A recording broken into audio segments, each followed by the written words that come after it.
बिल्कुल ठीक नहीं है। हम जीवन भर की यात्रा की बात कह रहे हैं, भारी से भारी कष्ट में भी मुस्कुराना, तो हमें बल मिला है, हमें भगवान की कृपा का दर्शन हुआ है, हमें उनका दुलार दिखाई दिया है। अगर ऐसे तो भाग जाते, फिर परमार्थ में थोड़ी चलना होता है। आज जो आप सुन करके लाभ लेने की चेष्टा कर रहे हो ना, ये केवल प्रवचन नहीं है, ये जीवन है।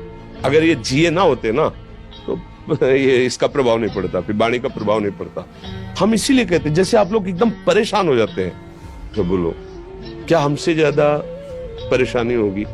दोनों किडनी खराब, दवाई लाने के लिए पैसे नहीं, पानी रखा है हम उठ के पी नहीं सकते, भीषण शरीर में कष्ट, भीषण बुखार, क्योंकि किडनी फेल, जरा में बुखार, खाने को क्या, रोटी मांग के लाओ। अगर वहां सब्जी मिलती है तो लाल मिर्च ऐसी पड़ के मिलती थी कि वो पा नहीं सकते थे। आप सोचो, पानी लाना है तो मुझे लाना है, पीना है तो मुझे पीना है। अगर मैं हारता तो कहां पहुंच जाता, क्या स्थिति होती? नहीं, मरना है, पर कदम पीछे। कोई दिन ऐसा नहीं जिस दिन सेवा ना की हो, जिस दिन सेवा ना गए हो। गुरु जी की सेवा में जाना है, पहले अपने को स्वस्थ साबित करना है, नहीं वो सेवा नहीं लेंगे। तुम बीमार हो, तुम कष्ट में, वैसे उनकी दृष्टि परेशान हो, सेवा की, आके लेट गए। फिर हिम्मत की, अपनी श्री जी की सेवा की, मधुकरी नहीं गए, 3-3, 4-4 दिन भोजन नहीं गए, पर सेवा नहीं छोड़ा, दिनचर्या नहीं छोड़ी। और उसका प्रधान कारण संयम, ब्रह्मचर्य, भगवदाश्रय, नाम जप, कभी हारने नहीं दिया। अभी भी थोड़ी देर बाद डायलिसिस शुरू हुआ, हारने, आपको हारे हुए नजर आ रहे हैं। शरीर में पीड़ा है, किडनी फेल है, ऐसा थोड़ा स्वस्थ बैठे हैं, पीड़ा है, बार बार प्यास लगती है, थोड़ा थोड़ा पानी मिलता है, लेकिन हम आनंदित हैं, हम प्रसन्न हैं, हम लड़ाई में हारे नहीं हैं, ना हारेंगे, हम जीत चुके हैं, हम अपने मालिक के भरोसे में अपना संपाद। तो वो, ये हम अपनी बड़ाई नहीं बता रहे, हम आपको बता रहे समस्या। सोचो तुम्हारे पास तो माँ है, भाई है, बहन है, परिवार है, कोई ना कोई तो है ना। मेरा किसी ने कभी जीवन में ध्यान भी नहीं दिया, क्यों? बचपन से बाबा जी बन गए, किसी से प्यार नहीं, किसी से संबंध नहीं, कोई जानकारी नहीं, हम कहाँ हैं, वो कहाँ है, किसी से कोई मतलब नहीं। अच्छा, जवान साधु कौन श्रद्धा करे? कभी गांव जाने की हिम्मत नहीं पड़ती कि रोटी मांग ले, पता नहीं लोग क्या सोचेंगे, क्या भावना कर ले। हम दरवाजे पे खड़े हैं, क्या कैसी भाव, जो हमारे सामने आकाश वृत्ति से आया यौवन अवस्था में, वही पाया, अन्यथा भूखे रह गए। जब हम हर समय अपने को विवेक के द्वारा सावधान रखे तो हम कभी निराश नहीं हुए, कभी उदास नहीं हुए, कभी ऐसा नहीं लगा कि यार हम दुखी, कभी नहीं लगा। उसी का फल है कि उस सुख का संकेत मिल गया जहां दुख की निशानी भी नहीं, वही उसी के बच्चे हो।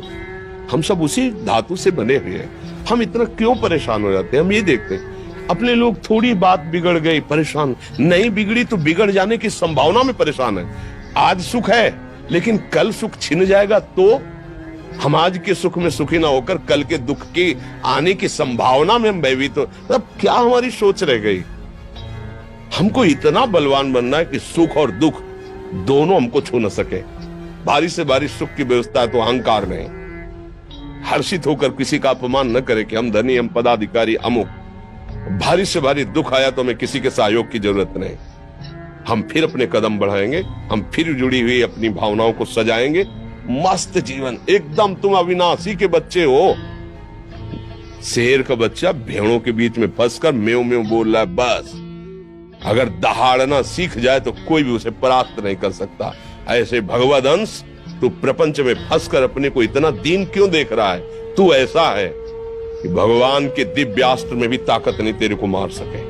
तू अविनाशी का अविनाशी बच्चा है, विनाशी भोगों को, विनाशी शरीर को मैं मान के इतना भयभीत, इतना दुख, ठीक नहीं।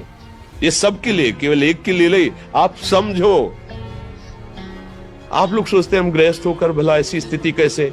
जनक जी सुखदेव जी के गुरु हैं और राजा हैं, महल है, रानियां हैं, नौकर है, चाकर।